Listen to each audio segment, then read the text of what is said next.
if you will ask the right questions, answer them honestly, and then act on them appropriately or accordingly, you will make better decisions and have fewer regrets. And I don't know about you, but that sounds like a good idea to me. So, of course, the obvious question then becomes, well, what questions are we supposed to be asking, right? What are the best questions or the right questions to ask when you're making a significant life decision? And that's what the series has been all about. And up until now, we've covered 4 of them. Today, we're going to have a look at our 5th and final question. But before we do that, we're going to do a quick rapid-fire review and recall of the questions we've covered so far. So let's see if you can remember them. All right, question number 1, the integrity question, says, am I being honest with myself? Really? Like, am I being truthful with myself concerning the motivations and aspirations and intentions behind this particular decision that I'm making? Why am I choosing this option over that option? At the end of the day, the easiest person in the world to deceive is yourself. So you have to be honest with yourself about why you are making the choice you are making. And the more honest you can be, the better your decisions are going to be. All right, question number 2, the legacy question. And the legacy question asks, what story do I want to tell? When this decision is part of my history, when these circumstances are part of my life story, what do I want to be able to say about this decision? What story do I want to tell? Will it be a story about courage or a story about fear? Will it be a story about selfishness or a story about selflessness? Will it be a story about integrity or a story about compromise? Right? Because we write the stories of our lives one decision at a time. And the stories we tell are a big part of the legacy we leave, and that legacy is going to have multi-generational impact. So ask yourself the question, how do I want to be remembered? At the end of my life, when everything is said and done and I'm not here anymore, what do I want people to be able to say about me? And what story do I want to have told about my life? All right, question number 3, the conscience question. And the conscience question asks, is there a tension that deserves my attention? It may be that you're standing at like a critical intersection in your journey of life and you're about to make a choice in a particular direction, or you're about to exercise a decision for something, and everything looks good on paper. Like you're getting green lights at every turn. People are affirming and encouraging and saying, go for it. But somewhere deep inside, you know something's not right.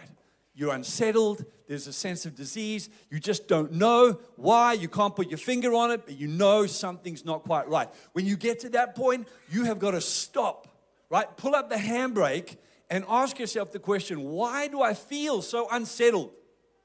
Because more often than not, your intuition is spot on. So when you feel that tension, pay attention to that tension because it's trying to tell you something really important. Question number 4 was the maturity question. And the maturity question is this: what is the wise thing to do? Not just what's the possible thing or the acceptable thing or the permissible thing or the legal thing or the moral thing. What is the wise thing to do? Given my personal history, my current circumstance, my hopes, my dreams, my aspirations, what is the wise thing for me to do right now? Because a decision could be not immoral or not illegal, but still be not wise. And I reckon if you look back over the history of your life, you'll recognize that most of the things that you regret were really the consequence of a series of unwise decisions. They may not necessarily have been illegal or immoral, but they were just unwise. And so we have to ask ourselves the question, not just, can I do this? Is it possible and permissible? But should I do this? Is it a wise thing to do? Now, I don't know about you, but I find that framework incredibly helpful. I really do believe it represents the wisdom of God. And honestly, I wish I had it 25 years ago when I was a young man. It would have saved me a lot of pain and a lot of suffering. And I reckon if you're honest with yourself, you would say, yeah, me too, right? It's absolutely brilliant. A wonderful matrix through which to push your decisions. And that brings us to our 5th and final question. But before I tell you what it is, I need to just point out that this 5th and final question comes with a disclaimer. Kind of like a little warning label, if you like. And the disclaimer is this, that this 5th and final question does not come with a guaranteed immediate return on investment. By that I mean, if you ask any one of those 4 preceding questions, you are going to be instantly and immediately benefited. Ask any one of those 4 questions we have just gone through together, and you will gain a valuable insight that will serve you well in the process of your decision making. But not so with question number 5.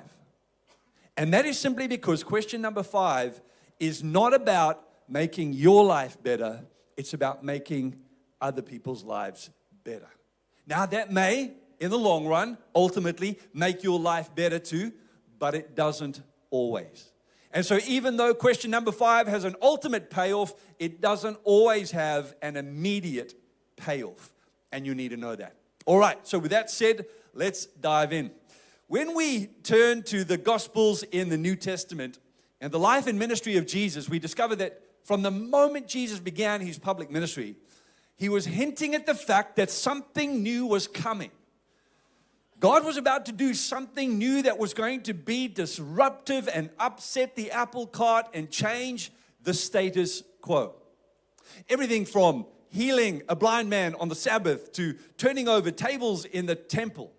All his parables, all his miracles, all those dinners with tax collectors and sinners were indicating to people something new was about to happen, something disruptive, something that would turn the whole Jewish system of religion on its head.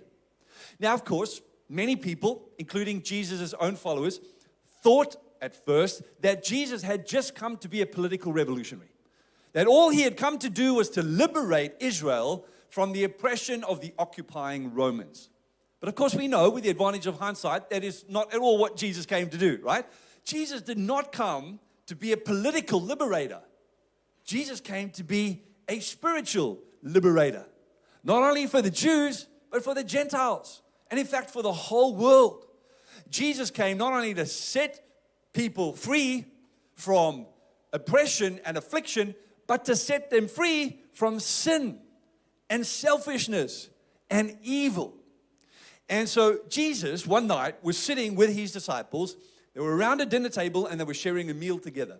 And this was a very significant night because it was the night of the Jewish Passover. And this was the annual festival on which Jewish people celebrated the day that God delivered Israel from Egypt many thousands of years prior. And so as Jesus sat around the table, eating and drinking with his disciples, marking this very sacred, holy moment, at some point during the dinner, he turned to them and he said something that was so unexpected and so profound, it has fundamentally and forever changed our understanding of who God is, and more importantly, what God requires of us. And John, who was Jesus' youngest disciple and one of his closest friends and one of his first followers, was there on the night, and he records what Jesus said for us in John 13:34. So let's read it together. This is Jesus speaking. He says, "A new command I give you." Whoa, hold on a second. What do you mean a new command? Why do we need a new command? I mean, not long prior to this, Jesus had summed up the entirety of the Old Testament command in 2. He said the greatest commands of all are to love the Lord your God with all your heart, soul, mind, and strength, and to love your neighbor as yourself. In fact, Jesus said the entirety of the law and the prophets, all the Old Testament mandate, can be summed up in these 2 commands. Love God with all that you have and all that you are, and love your neighbor as yourself. There it is. So Jesus, why do we need a new command? But here's the thing. Jesus was not giving his disciples an additional command to be tacked on to the end of the existing commands. Jesus here was doing something far more radical. He was replacing the existing commands with the new command. All of them. This new command was not an addendum or an appendix or a postscript that got tacked on to the end of all the existing commands. Right? This command was not number 3 to be added to the new, simplified, summarized 2 greatest commands. It certainly was not command number 11 to be added to the Big Ten. It wasn't command number 614 to be added to the existing 613 Old Testament commands. This command was not like a bonus song on the end of side B of the album, right? This was a brand new release. This was a new command to replace all the commands. And Jesus goes on to elaborate on what this command is. He says, a new command I give you, love one another. Now, that part wasn't entirely new because Jesus had already established the priority of love. Love for God and love for others. But Jesus didn't end there. He went on, and what he said was so unexpected and so surprising and so unthinkable, it has literally redefined our understanding of God and what it is God requires of us. He goes on to say, a new command I give you, love one another as I have loved you. So you must love one another. In other words, Jesus is saying, not only am I giving you a new command to replace all the commands, but I am establishing myself as the new measure of that love. I am the personification of the love of God. I am the embodiment of the love of God. I am the new benchmark by which you should evaluate and measure and define and understand love. And friends, the reason why this is so important is because how you define love is ultimately going to determine how you express love. And as far as Jesus is concerned, the most important thing to the heart of God is how we express love. In fact, the same John, who's writing the words of Jesus here for us in John 13, later on in the New Testament, would write a little letter to a group of people that he was pastoring. And in 1 John chapter 4, verse 8, John the disciple says, God is love. Now, please notice that John does not say love is God, right? Because the order of that wording is so important. And it's important because John is trying to tell us that it is who God is that shapes our understanding of what love is. It's the character of God, the nature of God, the personhood of God, the essence of God that defines love, not the other way around. Because if you flip that on its head and you reverse it, and you allow your personalized, individualized definition of love to shape your understanding of God, you're going to end up with some pretty weird ideas about who God is. Right? Take tolerance, for example. So many people in our world today say, well, love is tolerance. The loving thing to do is to be tolerant of other people. But friends, tolerance is more correlated to indifference than it is to biblical love. You know why? Because tolerance says, you do you and I'll do me. You stay over there and I'll stay over here. If you put up with me, I'll be willing to put up with you. That's tolerance, right? Tolerance doesn't care about the other. Tolerance isn't interested or curious or involved, but not so with love. Love cares deeply about the other. Love is willing to get involved. Love is willing to intervene. Love is willing to confront and to challenge. Listen, if I genuinely love you, I am not going to just tell you what I think you want to hear. I'm going to have the courage to tell you what you need to hear. That's true love. So how you define love is so important because it's ultimately going to shape how you express love. And so what the Bible is telling us here is that God, the nature of God, the essence of God, the character of God is the working definition of love. And where is the character of God most clearly and profoundly revealed? In Jesus. It is who God is revealed in Jesus that defines what love is. And so Jesus here sets himself up as the new benchmark, the new measure, the new standard of love. And essentially what he is saying to his disciples is this: listen, boys, I know up until now you have understood that you need to love others the way you yourself would want to be loved, but I'm raising the bar. From this moment onwards, I want you to love others the way I have loved you. I want you to treat others the way I have treated you. Not just the way you want to be treated, but the way I have treated you. I want you to show mercy the way I have shown mercy. I want you to serve people the way I have served people. I want you to love people the way I'm about to love you by laying down my life in selfless sacrificial service to meet your needs above my own. I want you to love people the way I have loved you. And just as the disciples are kind of getting their heads around this new command and all its implication, Jesus goes on to say something equally profound and equally challenging in verse 35. of John 13, he says, by this, everyone will know that you are my disciples if you love one another. In other words, Jesus is saying, hey, not only am I giving you a new command that is going to replace all the commands, and not only am I establishing myself as the measure and the benchmark of true love, but I am giving you a new priority in discipleship.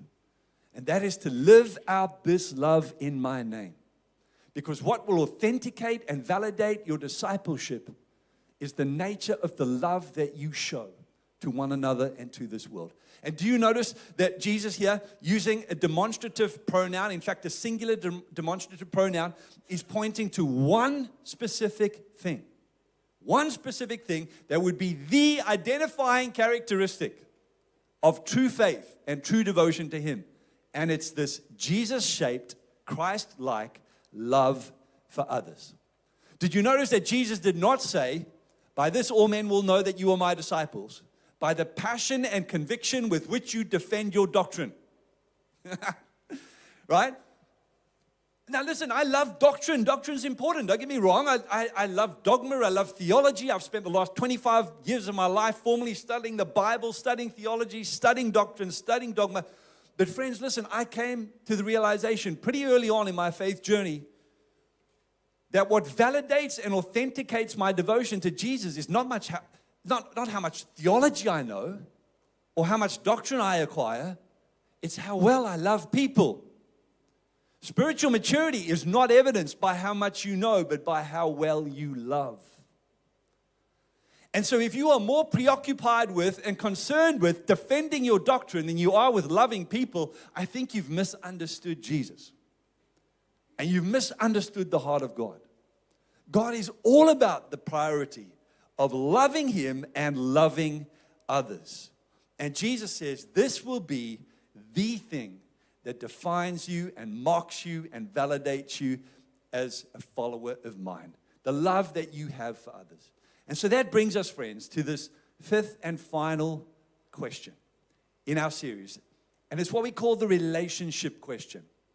And the relationship question is this: what does love require of me? What does love require of me? In the context of this decision that I'm about to make, in light of the choices that I have in front of me and the consequences that they will have on everyone around me, what is the loving thing to do? What does Jesus-shaped, Christ-like love look like in the context of my decision? In a sense, you're asking the question, what would Jesus do? Now, I know it's sometimes hard to answer that question, right? Because we don't have a working example of everything Jesus did and could have potentially done.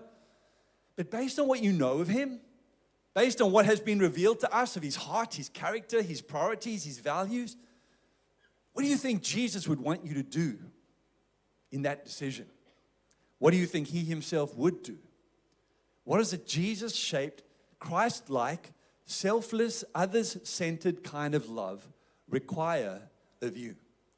Now, I know that you are smart enough, you are astute enough, you've been around long enough to be able to answer that question. What does love require of me? But you know what, just on the off chance that you maybe aren't sure, the New Testament is jam-packed full of practical, everyday, real-world examples of what this Jesus-shaped love looks like in action.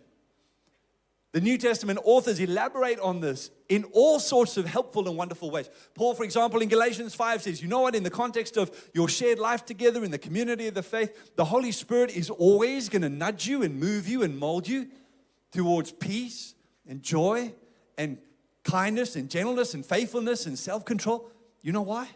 Because that's what Jesus-shaped love looks like. That's what love requires of us. That same Paul, writing in 1 Corinthians chapter 13, gives us perhaps one of the most articulate definitions of this Christ-like love, perhaps in all the New Testament scripture. He says in verse 4 to 7 of 1 Corinthians 13, love is patient and kind. Love is not jealous. It's not boastful or proud or rude. It does not demand its own way. It's not irritable, and it keeps no record of being wronged. It does not rejoice about injustice, but rejoices whenever the truth wins out. Love never gives up. never loses faith, is always hopeful, and endures through every circumstance.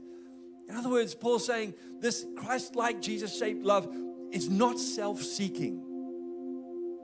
It doesn't get angered easily. It doesn't keep a score sheet of rights and wrongs. It chooses to forgive. It extends mercy. It puts others first. This kind of Jesus-shaped, Christ-like love doesn't bring harmful things into relationship. In fact, it works hard to protect relationships from harmful things. This Jesus-shaped love doesn't disrespect. It doesn't neglect. It doesn't abuse. This Jesus-shaped love is kind and gentle and patient. And the question that you and I need to ask ourselves if we're going to make better decisions and have fewer regrets is, what does love require of me? And friends, ultimately in the long run, there is a payoff for answering that question honestly and acting on it courageously. But in the immediate term, in the short term, it may require more of you than it gives to you.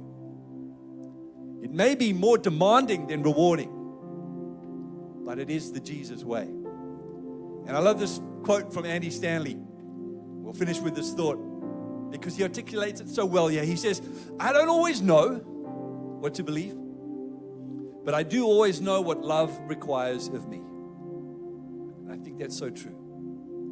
This journey of faith you and I are on together, sometimes it's hard to know what's right, what's wrong, what's good, what's not, what's true, what's false. Sometimes it's hard to discern what's good theology, what's bad theology, what's sound doctrine, what's unsound doctrine. I'll tell you what's not hard is knowing what love requires of me. Knowing what the Jesus-shaped loving thing to do is. So, ask the question. Answer it honestly. And have the courage to act on it accordingly. And you will make better decisions. And you will have fewer regrets. In Jesus' name.